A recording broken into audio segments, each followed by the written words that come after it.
10 Best Picks presents the top 10 best cameras for YouTube. Starting at number 10. Panasonic Lumix GH5s.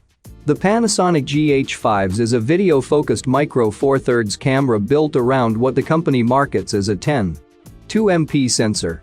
It's best understood as an even more video-centric variant of the GH5. It can shoot either DCI or UHD 4K footage natively at up to 60p. Panasonic wasn't the first company to introduce high-quality video to what was otherwise a still camera, but with its GH series it has been constantly expanding the range of professional video features appearing in consumer stills video cameras.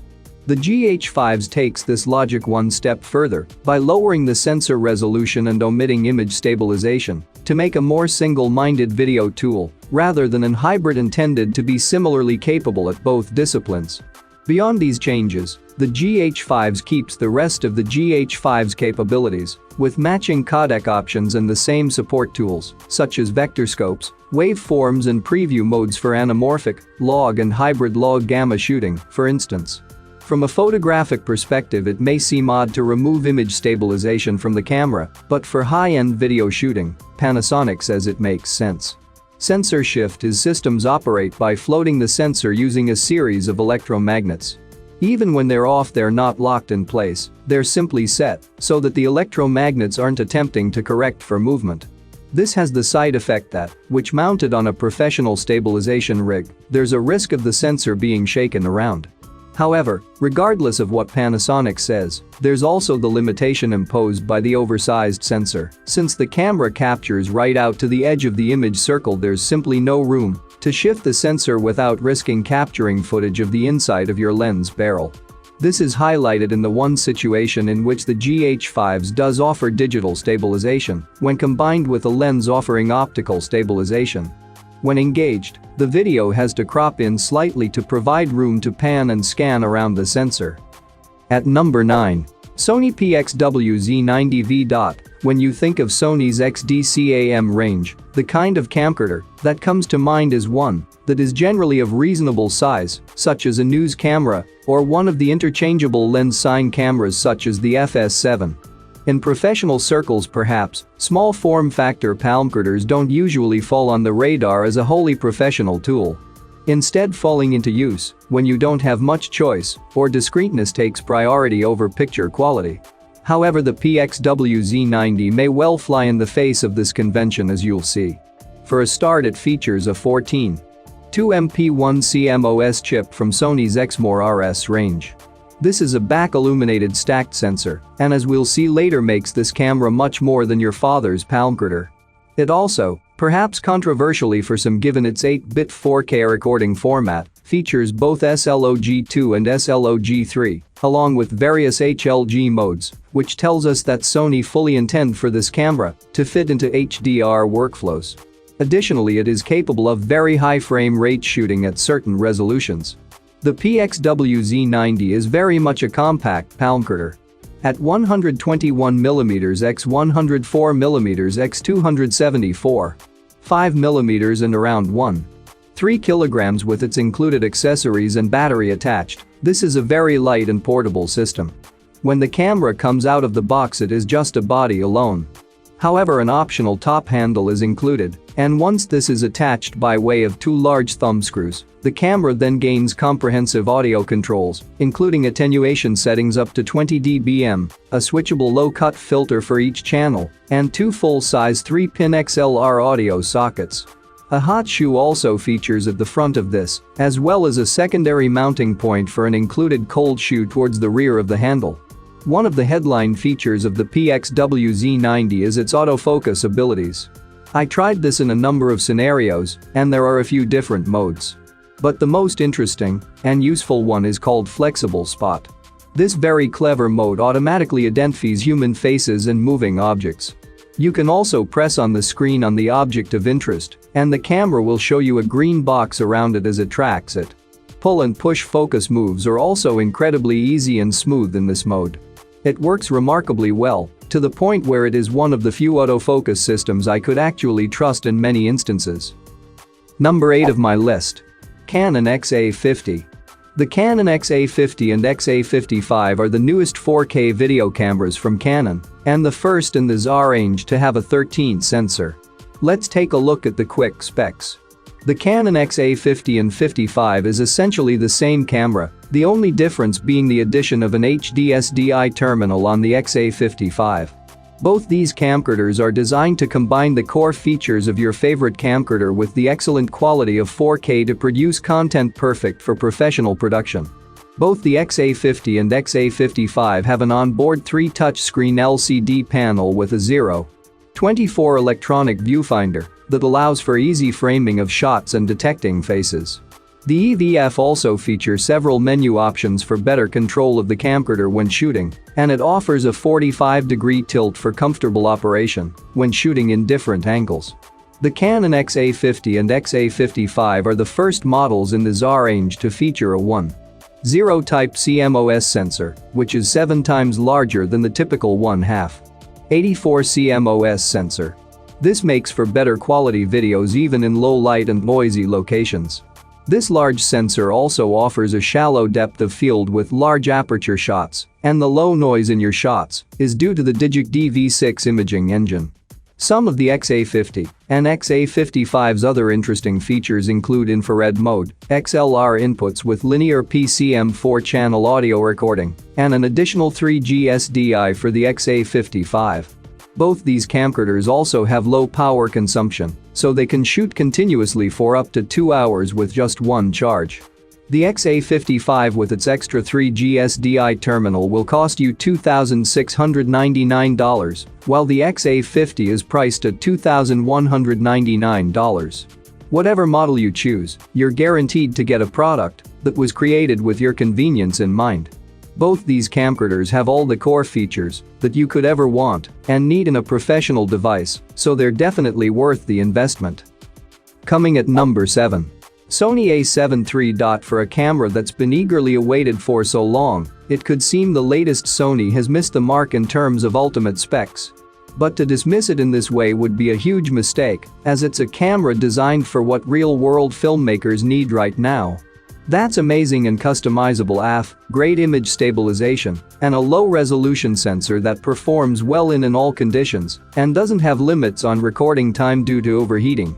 And crucially, the camera offers a huge range of usable HD and 4K codecs in a choice of 10-bit and 8-bit, 422 and 420 versions, with frame rates up to 120p in 4K and 240p in HD. With little or no sensor cropping, and with the AF working at all these settings. With different version of log footage for maximum dynamic range, plus easy HDR workflows, it's a camera that ticks a lot of boxes for making movies right now. Which means in 4K, rather than some larger size where a lot of the resolution is thrown away to downsize it, or having your computers creak at having to process 6K or 8K files. Although we were only using a pre-production prototype, so it's not exactly as will be delivered to buyers, it was easy to see that the quality of the files in 4K and HD is stunning. The colors are bright yet natural, there is lots of dynamic range, and the high ISO performance is off the scale. Sony claims up to 15 stops of dynamic range, and we saw nothing to disprove that. It wasn't just the high bitrate 4K codec files that were impressive. The results using the Sony H265 format were equally impressive, and the HD was stunning too. The standard colors are some of the best we've seen from Sony, and log shooting helped get even more dynamic range for more hardcore grading. The files are full of color info, so this is finally a Sony mirrorless camera that works perfectly in log.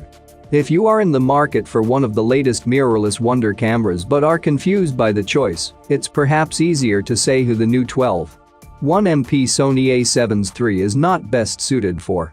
If you want one camera to take video and incredibly high resolution stills, it's definitely not for you. If you are a filmmaker who absolutely needs 6K or 8K or wants to shoot video raw files recorded internally, then it's not for you either. At number 6. Canon EOS R. This review has been updated to reflect the behavior and performance of firmware v1.6, released in late 2019. The Canon EOS R is the first full-frame mirrorless camera to use the new RF mount. It's built around the same 30-megapixel dual-pixel CMOS sensor as 2016 EOS 5D Mark IV, but is designed for a new series of RF lenses. Canon says the shorter RF lens mount will allow them to design better or smaller lenses than they can for the existing F mount.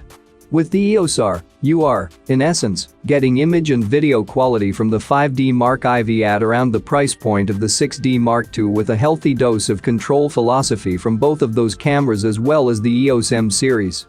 Unfortunately, while it's capable of great image quality, handling and ergonomics are a mixed bag, and the EOS R's video capabilities lag behind the competition considerably. In some respects, the Canon EOS R is positioned squarely in the middle of its mirrorless lineup. It boasts a full-frame 33MP CMOS sensor, which is on par with the 5D Mark IV DSLR. The two sensors share much in common, the key difference being that the EOS R features a phase difference detection system with the 1DX Mark II's dual-pixel CMOS f and a staggering 5,655 focus positions, which cover 88% of the frame horizontally and 100% vertically. The EOS R was announced less than 2 weeks after Nikon's Z7, which itself is Nikon's first full-frame mirrorless camera and is also designed around a new mount. Where Nikon makes a big deal about how immediately familiar the Z7 will be to existing Nikon shooters, Canon is incorporating some more radical ergonomic innovations on the EOS R it handles unlike any existing Canon camera. Let's take a closer look at what exactly those innovations are and how they work. For more information and price, check out the product links in description underneath the video. Halfway of my listed number 5. Nikon Z6. The Nikon Z6 is one of two full-frame mirrorless cameras introduced by Nikon in August of 2018. It's very similar to its big brother, the Z7, with the main differences being the sensor and the decrease in resolution that comes along with it. The Z6 also has fewer phase detect autofocus points due to the lower res sensor. Otherwise, you're getting the same rugged body, the same familiar controls and access to a small but soon-to-grow collection of Z-mount lenses. Specs aside, the Z6 is for a very different audience than the Z7. The latter is for those seeking ultra-high resolution and would also be considering cameras like the Sony A7R III and Nikon D850. The Z6, on the other hand, is intended to be more appealing to those looking to upgrade from crop sensor cameras or previous generation full-frame DSLRs. The Z6 will ultimately be compared to its DSLR sibling, the D750. While the two cameras have different designs, they operate similarly, with autofocus modes and video being the most significant differences. If those specs look familiar, it's because they're almost identical to that of the Z7, with resolution and the number of AF points being the main differences. You do reap the benefits of the lower resolution sensor when shooting bursts, with a top frame rate of 12 FPS and the ability to capture more photos per burst. Otherwise, you're getting the same design and innovations found the Z6's big brother, which is significantly more expensive. The Z6 is sold body only for $1,999, or with the Nikon Z24 to 70mm f4S lens for $2,599. If you buy the $249 FTZ adapter at the same time, Nikon will knock $100 off of the price. Coming in at number 4 of my list. Sony Alpha A6600. The Sony A6600 is Sony's latest and greatest offering in its popular A6000 series APS-C mirrorless cameras. Its 24.2MP sensor and Bayon's X image processor are nothing particularly special, but Sony has gone to town with the A6600's advanced autofocus and subject tracking capabilities. At the heart of the A6600 is Sony's venerable 24.2MP APS-C sensor. We've seen it before in previous A6000 series cameras, and indeed, even the entry-level A6100 shares the same sensor and Sony's Bayon's X processor. However, this is no bad thing, as both come together to produce excellent image quality. Sensor sensitivity tops out ISO 32000 for stills, but it's the sensor's 5-axis image stabilization in camera, which is particularly impressive, especially in a camera this small. The system gives you up to 5 stops of stabilization and can work with lenses that don't contain their own optical stabilization. Other cutting-edge tech includes 0.02-second autofocus with real-time tracking autofocus and real-time IF for recognizing eyes in humans and animals to automatically keeping them in focus. 11 frames per second burst shooting is also impressive for an APS-C mirrorless camera, as are the A6600 video features. During our time with the A6600, it was the real-time tracking autofocus technology that impressed most of all. The system is able to track a subject and focus on them even when they turn their backs, and it's also possible to swap seamlessly between face detection, eye tracking and object tracking. The 11 FPS burst shooting is handy for getting a sharp shot, and if that's not fast enough to capture the action, you can use real-time IF during video capture as well. However, even with this long list of hits, the A6600 still has some notable misses. It may be conveniently compact, but at this level, enthusiasts are likely to appreciate a slightly larger camera in exchange for more comfortably positioned physical controls and a larger amount of them. The A6600's touchscreen operation compensates to a degree, but it's no substitute for the ergonomics of direct access buttons. At number 3. Sony ZV-1. The Sony ZV-1 is a 20MP compact camera geared towards vlogging. It has a new and novel directional microphone next to the flash hot shoe, and there's a fully articulating touchscreen display. The ZV-1 shoots in 4K up to 30p and Full HD up to 120p, and features a 24 to 70mm equivalent f1.8 lens. Although the Sony ZV-1 is designed specifically with vloggers in mind, it's quite capable as a conventional compact stills camera too. If you're a hybrid shooter who is interested in capturing both video and stills but doesn't want to carry around two cameras, the ZV-1 has a lot to offer. The ZV-1's ergonomics might seem a little quirky at first, but are fairly intuitive once you start shooting. There's a modest grip on the right-hand side, and it's comfortable to use when shooting in selfie mode or a standard shooting position. When you are shooting with the camera held out at arm's length with the lens facing yourself, you can control the zoom rocker with your thumb and use your index finger to hit record or release the shutter. The Canon PowerShot G7X Mark III offers additional zoom with its built-in lens and has the same size sensor as the Sony.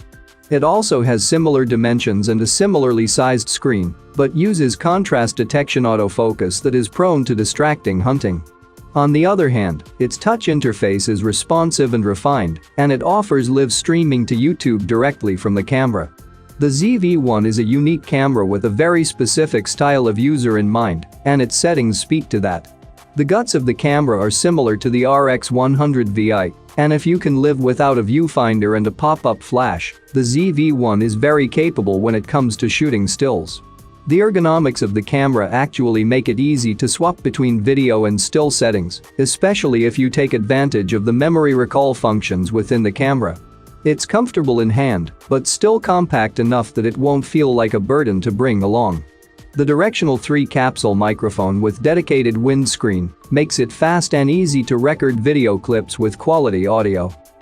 For more information and price, check out the product links in description underneath the video. Coming at number 2, Canon EOS Rebel T8i. Canon Rebel SLRs have long been the go-to cameras for entry-level photographers.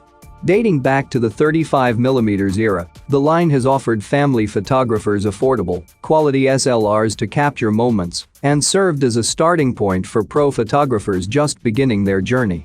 The latest edition, the Canon EOS Rebel T8i, doesn't offer a lot of upgrades over the outgoing T7i, and its release comes as the industry shies away from SLRs in favor of newer, better mirrorless designs.